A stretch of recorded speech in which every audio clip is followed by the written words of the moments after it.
Immediately after Kyle Rittenhouse took a gun he never should have had and crossed a border he never should have crossed to go to Kenosha to murder multiple protesters, inside of the DHS, talking points started to be circulated about how they should address that mass killing.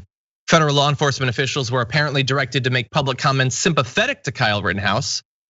In preparing Homeland Security's officials for questions about Rittenhouse from the media, a document suggested that they note that he, quote, took his rifle to the scene of the rioting to help defend small business owners. The talking points also say, quote, Kyle was seen being chased and attacked by rioters before allegedly shooting 3 of them, killing 2, which is very close to what Trump himself had already said when he said that he was, quote, trying to get away from them. Them being the people that he killed after running from the first person that he killed. But Jason, what do you think about this? Is DHS apparently taking the side of the guy who had just murdered people? What do I think about this, John? I'm not surprised. 1, 2, had this been a man of color, those talking points would have been in complete condemnation of that person. It would have read as he was a violent, vicious, evil person who went there to enact violence. You know how they make it sound like it's like the promo of a Star Wars movie, like, and it's for a national security agency to have those type of talking points. It's very indicative of the corruption, and I don't even know if that's even a good word of the. I can't even articulate the word for what that is, but it's not good.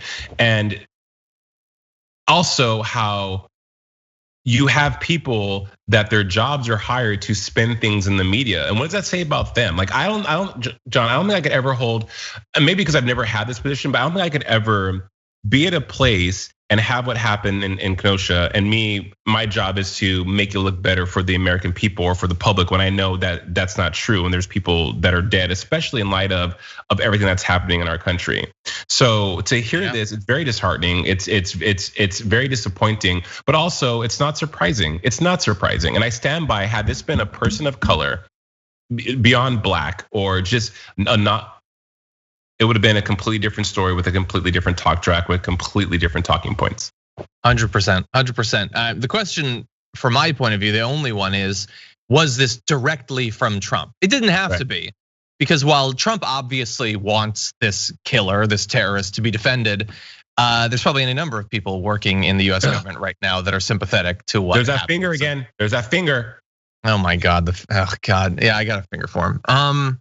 But anyway, let me give you a little bit more information from this reporting from NBC News. 4 former Homeland Security officials, 2 of whom worked for Republican administrations, said it was unusual for law enforcement officials to be instructed to weigh in on a case involving a particular group or individual before investigations had concluded.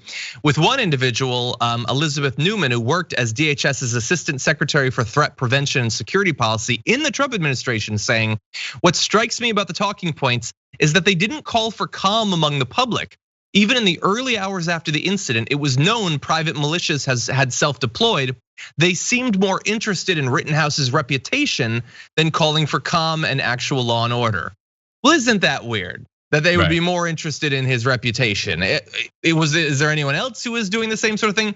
Yes, in the hours after those killings, Fox News leapt to his defense with Tucker Carlson saying that, oh, what a sad situation that kids are forced to do this, implying that the kid was doing the right thing. They were all managing his reputation because they do support it, and they support more people going to these protests and doing the same sort of thing. So now you have the militia, you have the right-wing media, and you also have the people in charge of keeping us safe working to do PR for the people who are literally trying to kill us in the streets. And there you have it, John. You can't shroud that in any kind of other thought process. You really can. That's the truth. That is the truth. You know what's so frustrating when you read these things and you hear these things and you see these things? Is like it makes you second guess. And is this real life? Like, is the Department of Homeland Security doing this? Is this real, or am I missing? Am I missing? You're gaslighting. You start gaslighting yourself, right? Because there's no way that what is happening is not happening, right? What you just said is exactly what's happening. These people, the right-wing media, and as you said, entities that have been put in place to protect us as American citizens are all in bed together trying to protect this monster. And so, and it's the truth, but yet what's even more mind-blowing and unconscionable is that people want to argue that when the proof is in the pudding and the facts are right there. It's and then so you get mad at yourself because you're like, well, maybe I'm crazy. No, Yes. You're not crazy. This is reality. I mean, I don't know. The point I'm trying to make is just that we're all screwed. If again, the people that are put in place, as you said, to protect us and to have our best interests, whatever that it means to them or whatever that is, can't do that anymore or have no interest in doing that, then what's next? Another civil war? We had Michael Shore, who works for TYT or works with TYT. He did an interview right after the debate, and a Trump supporter was talking about how if the election's stolen from Trump, which means if Trump loses, because they've been trained to believe that, that he wants a civil war. How extreme is that? It's insane. It's insane. But no, Antifa, they're the trouble. Yeah, and it's another, like, Biden's got to win, because at the very least, he'll clear out the top 10% of the DHS and the top 10% of the FBI. They get to make those appointments. And hopefully, while I will probably disagree with those appointments in any number of different ways, I will at least be fairly certain that those people won't be sympathetic towards militia members committing terror attacks inside of the US. And I can't feel that way right now. I can't be sure of that. Yeah, and but as you said earlier, how do we make sure that Biden wins? We have to get out and vote. That it's when you dumb it down, people have to vote. And again, the conversation is, why are people so just so staunch and everyone voting? Well, it's stuff like this. It's this all-encompassing dumpster fire that is our current administration. I agree. TYT.com/vote, vote.org to get the information to vote. If you've already voted, track to make sure that it actually got where it needs to go.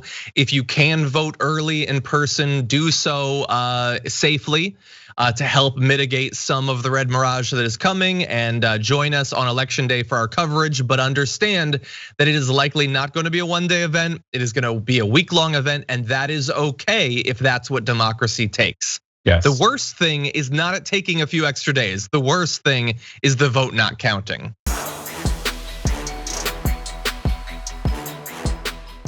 For more political news, breakdowns, interviews, stories of activism, and me trying my hardest to care about the occasional big celebrity news story, subscribe to our YouTube channel at youtube.com/The Damage Report. And you can ring the bell wherever it is so you don't miss anything.